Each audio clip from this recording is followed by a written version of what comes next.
Hasil kajian-kajian tersebut menyimpulkan bahwa lokasi ibu kota baru yang paling ideal adalah sebagian Kabupaten Penajam Pasar Utara dan sebagian di Kabupaten Kutai Kartanegara, Provinsi Kalimantan Timur.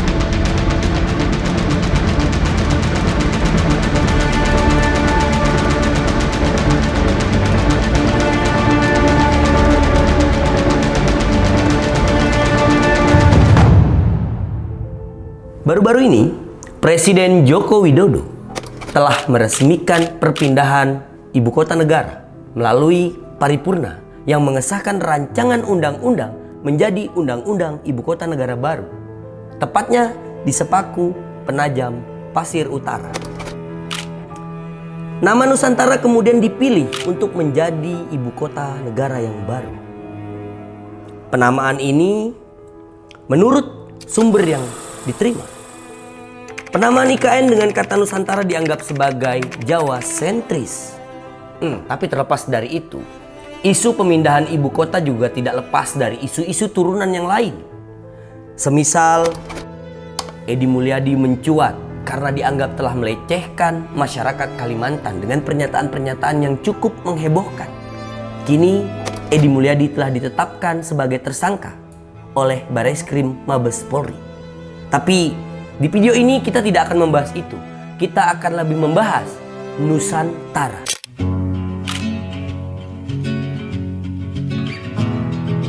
Menurut Muhammad Syarif, tidak banyak diketahui publik, nama Nusantara sebenarnya merupakan toponimi.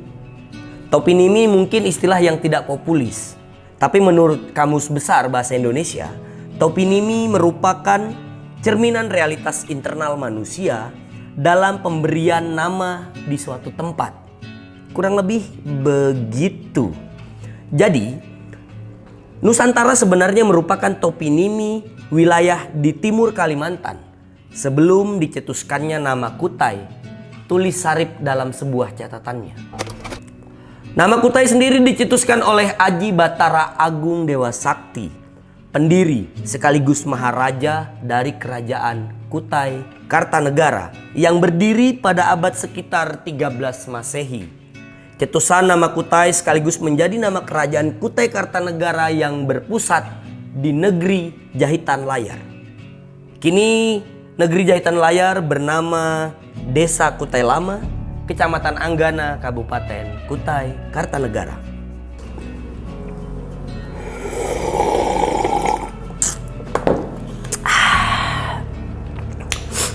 Dalam catatannya, Syarif menemukan dokumentasi yang menyatakan bahwa Nusantara adalah nama wilayah sebelum bernama Kutai dari riset Solso Well-Trom.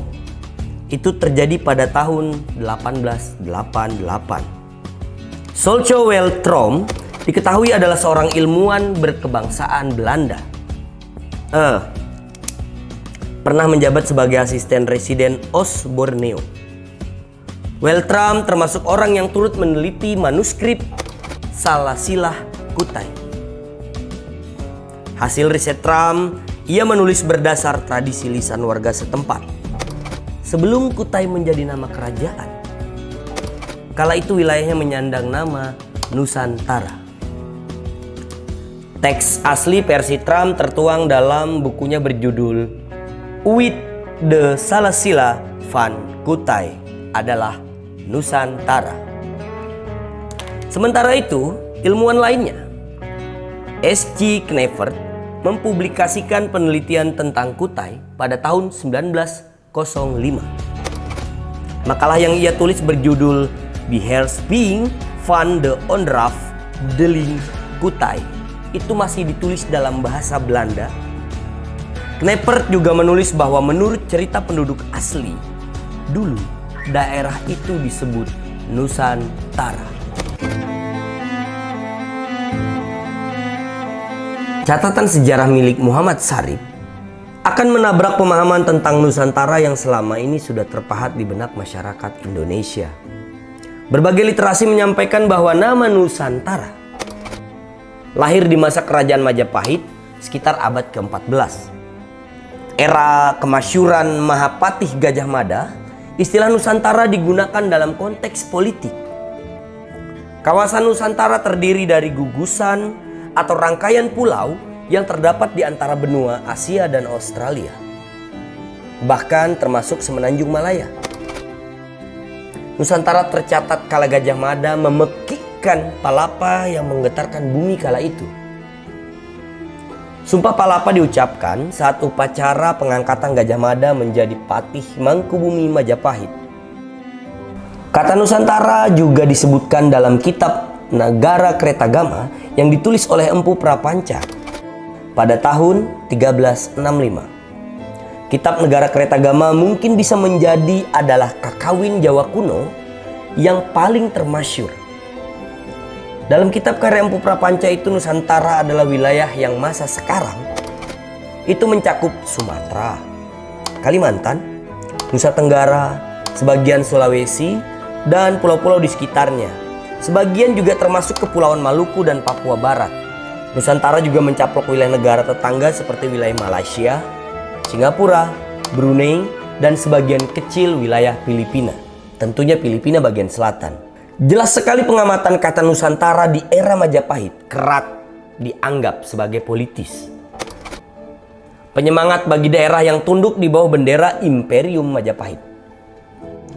Nusantara berarti juga pulau lain yang berada di luar Jawa. Adalah daerah di luar pengaruh budaya Jawa, tetapi masih diklaim sebagai daerah yang ditaklukkan. Para penguasanya harus membayar upeti tentunya. Bila kita menelisik jauh ke atas, kerajaan Kutai Kartanegara sebagai kerajaan taklukan Majapahit membuat kerajaan di muara Sungai Mahakam ini mendapat sematan sebagai Nusantara. Mungkin catatan sejarah Muhammad Sarip ada benarnya. Ya, semoga dalam video kali ini cukup memberikan wawasan tentang makna dan arti Nusantara buat kita semua.